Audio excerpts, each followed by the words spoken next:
আবারও বলি, প্রশ্নটা দেখেন মিলে কিনা আমার কথাগুলা। পীর মুর্শিদ ধরলে এত জ্বালা কেন? সামাজিক যন্ত্রণা থেকে শুরু করিয়া সর্বদিক দিয়া জ্বালা যন্ত্রণা বাড়িয়া যায়, এর কারণ কি? দয়া করে বলবেন কি?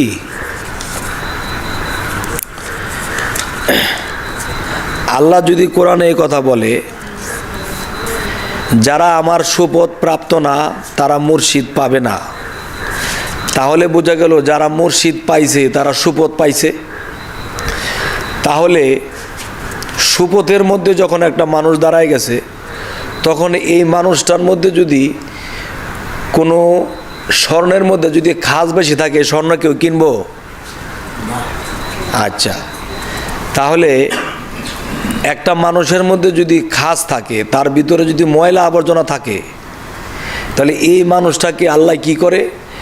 জ্বালা দেয়, সামাজিক যন্ত্রণা দেয়, বিভিন্ন সাইড দিয়ে যন্ত্রণা দেয়। যন্ত্রণা যখন সেই ভক্তটা সইতে থাকে, সইতে সইতে সইতে সইতে যখন বেশি বেশি পড়তে থাকে, তখন তার খাসগুলা স্বর্ণ থেকে ছুটা ছুটা জায়গা, তখন সে একজন পবিত্র মানুষ হয়। যখন স্বর্ণটা যখন খাস মুক্ত, তখন এরে হার বানায়। হারটা যখন বানাইতে যায়, তখন কিন্তু এটার আবার জ্বালায়, আবার পোড়ায়, আবার কিন্তু এটার বাইরে আয়, এর সাইজ করে। সাইজ যখন হয়েছে, যখন সুন্দর হয়ে গেছে, তখন গলায় পড়ে। যদি আমরা কখনো আল্লাহর গলায় হার হিসাবে উঠতে চাই, তাহলে আমরা যে মানুষ, আমাদের ভিতরে ময়লা আছে, বিভিন্ন কিছু খাত জমা হয়েছে, এই জমা হয়েছে যেহেতু মুর্শিদ ধরছি, আল্লাহ এদেরকে একটু পোড়া দেয়, আবার কত পিটায়, পোড়া দেয় আবার পিটায়। তখন আস্তে আস্তে খাস মুক্ত হয়, চকচকাটা বাইর হয়। তখন এটারে লাস্ট মুহূর্তে এটারে পোড়া দিয়ে আবার এটা ডিজাইন করার পরে যখন সুন্দর হয়, তখন গলায় পড়ে। এতক্ষণ পর্যন্ত আমাদের ধৈর্য ধরতে হবে যে মুর্শিদ ধরলাম, আমার কেন এই বিপদ, আমি পীরের কাছে গেলাম, আমার কেন এই বিপদ। আরে বাবা, বিপদ না। আরেক সূরার মধ্যে কইছে, সূরা মুলুকের মধ্যে, যে সূরা মুলুকে কইছে, ওয়াল্লাজি খালাকাল মাউতা ওয়াল হায়াতা লিয়াবলুয়াকুম আহসানু আমালা ওয়া হুয়াল আজিজুল গাফুর। অর্থাৎ আমি মানুষের মৃত্যু ও জীবন সৃষ্টি করিয়াছি পরীক্ষা করার জন্য, তোমাদের মধ্যে কে কর্মে উত্তম, সে পরাক্রমশালীর সাথে মিশতে পারবে, যে কর্মে উত্তম। তাহলে কর্মটা কি? যে আমরা যখন মুর্শিদ ধরলাম, মুর্শিদ যখন সাধন ভজন দিল, তখন সেই সাধনা করতে গিয়ে যখন আমি মুর্শিদের প্রেম ভাব আমার মধ্যে আসছে, তখন ইমুকে আমার ভণ্ড কইতেছে, ইমুকে কইতেছে এই লাইন ভালো না, একজনে এরকম কইতে শুরু করে দিছে। তখন আমি সইতে শুরু করে দিছি, সইতে তখন আমার ভিতর থেকে ময়লা নামের খাসগুলা বাইরে হয়ে যাইতেছে।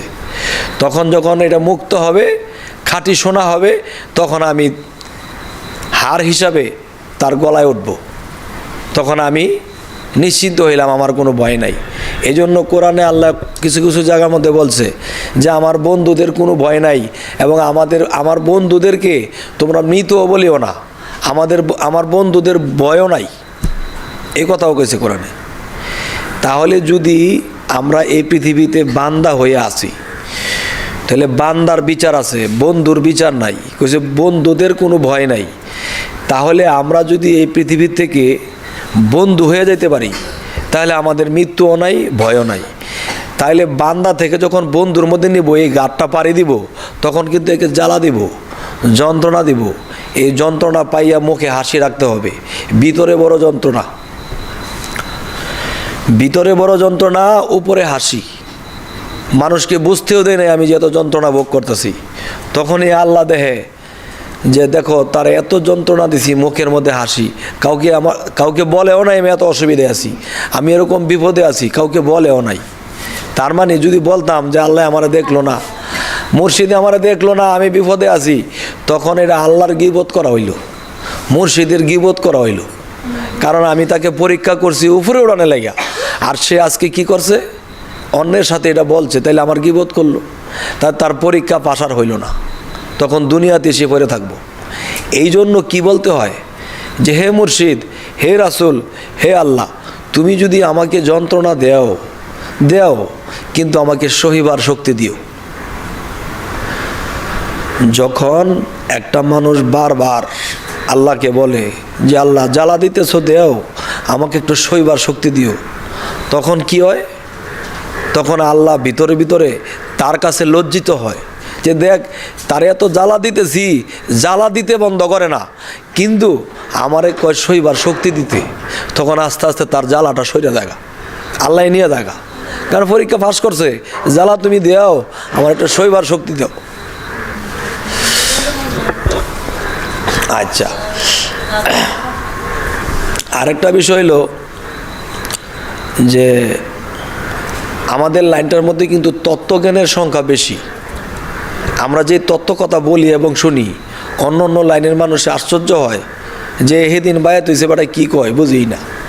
তাহলে আমরা কখনো গৌরব করব না যে আমি আধ্যাত্মিক এটা জানি, আমি রুহানি জগতের এটা জানি, হ্যাঁ তুমি কি জানো, এই গৌরব কখনো করা যাবে না। এই গৌরব করলে আল্লাহ তারে নিচে লয়ে দেখা, আল্লাহ অহংকারীকে পছন্দ করে না। আমাদের লাইনে এই জিনিসগুলো আছে, আমরা আল্লাহর কাছে লাখো শুকরিয়া, কিন্তু ছোট হয়ে যাবো মানুষের কাছে, ছোট হয়ে বোঝাবো যে ভাই আপনি বলেন আপনি ভালো জ্ঞানী মানুষ। তখন তাকে যখন জ্ঞানী বলছি, সে কিন্তু আমার সম্মান দিব যে সে আমার জ্ঞানী কইছে। তখন সম্মান দিয়ে কিন্তু সে কথা বলতে বলতে বলতে বলতে লাস্টে দেখবো যে আমার জ্ঞানের সাথে সে আর কুলায় না। তখন সে নিজেই বলবে যে ভাই আমার সত্য জ্ঞানের দরকার, আমি যেটা লয়ে বয়ে রয়েছি এটা আমার কাছে হবে না, তুমি আমাকে সত্য দিশারি দাও। আর যদি তারা আমি আগের থেকেই ফ্যাস দেই, এটা হয়েছে নি, এইটা হয়েছে নি, এটা ফাইসত নি, তখন তার ভিতরে আর ক্ষিপ্ততা নিব, আমার থেকে দূরে সরে দেব। আমি যখন তার কাছে ছোট হব, তখন সে বীরব যে বা এই জিনিস আমারও দরকার, তখন সে রাস্তাটা পাইব। এই জন্য প্রত্যেকটা স্তরের লোকেদের সাথে আমাদের নম্রতা ভদ্রতা কথা বলতে হবে। আমি জানি তার থেকে আমি ভালো বুঝি, তারপরও বলবো যে ভাই আমি বুঝি না তেমন, আপনি বলেন। তাহলে আমাদের দেশে আমাদের সমাজে এমন এমন লোক আছে যে ওনাকে যদি আমি বলি যে আমার জুতাটা ওইখানে রাখতে আসেন, তো সে আমার বেয়াদব বলতে বলতে চলে দেব। আচ্ছা, এখন আমি এই লোকটাকে দিয়ে আমার জুতাটা টানাবো কিভাবে? যেমন তার সাথে আমি যাইতেছি, সে একটা ঘরে উঠছে, ঘরে উঠতে গিয়ে আমি তার জুতাগুলা নিয়ে ঘরের মধ্যে সাজায় রাখছি। আরেকদিন সে জুতাগুলা উলট পালট রেখে আসে চলে গেছে, পরে তার জুতাগুলা বাস করে নিয়ে আমি থুইছি। এরকম 3-4 দিন নিয়ে আমি রাখছি, সে দেখছে কিরে আমার জুতাগুলা ভাগ করে রাখছে। আমি একদিন জুতা উল্টা পাল্টা করে থুইয়া গেছি গা, পরে দিয়ে আমার জুতাটি হ্যাঁ ভাগ করে থুইছে। আরে কইছি আমি। তাইলে যদি আমি কাউকে জুতা টানাইতে যাই, তাহলে তার জুতাটা আমার টানতে হবে, তাহলে সে আমারটা টানবে। আর যদি কে আমার জুতা টান মায়েরও দিতারে, ঠিক নেই? তাহলে এই সিস্টেমে আমার যাইতে হবে। আমি যদি অজ্ঞানীকে জ্ঞান দিতে চাই, তাহলে অজ্ঞানীর কাছে আমার অজ্ঞানী সাজতে হবে। তাহলে তার যত জ্ঞান আছে আমার মধ্যে ঢালবো, যে হ্যাঁ তো অজ্ঞানী আর আমার তো জ্ঞানী বানাইছে, তাহলে হ্যার যা জ্ঞান আছে সব আমার দিব, দেওয়ার পরে আর বান্ড খালি হইব। তখন আমার যে অপরন্ত আছে এটা তো আমি দেখাই নাই, পরে হ্যাঁ একটু দিয়ে দিছি আর বান্ড বইরে গেছে। কই বাবা এতক্ষণ কী দিছি আমি তোমারে, তুমি যেটি দিছো আমি ভরপুর। তখন তার থেকে আমার এমন সম্মান আইব যে এত জ্ঞান লইও তুমি নিজের অজ্ঞানী কইছো, আরও সম্মানই হইলাম না। এইভাবে যাইবেন, তাহলে আমরা কোনোদিন কারো কাছে ঠেকবো না ইনশাল্লাহ।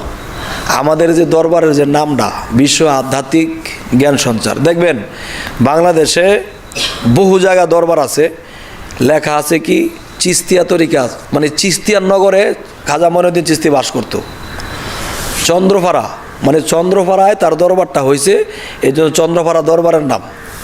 আমাদের জাগার নামের সাথে কিন্তু আমাদের দরবারের নাম না, আমাদের দরবারের নাম কি বিশ্ব আধ্যাত্মিক জ্ঞান সঞ্চার দরবার শরীফ। তাহলে আমাদের দরবারের কিন্তু জাগার সাথে কোনো নামের কালেকশন নাই। আপনি ঘুরে ঘুরে দেখবেন যে জাগার নামের সাথে প্রত্যেকটা দরবারের নাম আছে, আর আমাদেরটা কি বিশ্ব আধ্যাত্মিক জ্ঞান সঞ্চার। আমরা জাগার মূল্যায়ন দেয় নাই, আমরা নামের মূল্য দিছি। আর এই যে নামটা, এই নামটা কিন্তু আমি বানাই দিতে পারবো না, এই নামটা জাগার থেকে আইছে। অনেক মানুষে কইব যে একটা পীর এত বড় নাম দিয়ে থইছে, কইতো না আসলে এই নামটা কি আমি দিছি, এই নামটা জায়গার থেকে আইছে যে তোমার দরবারের নাম এটা হইব।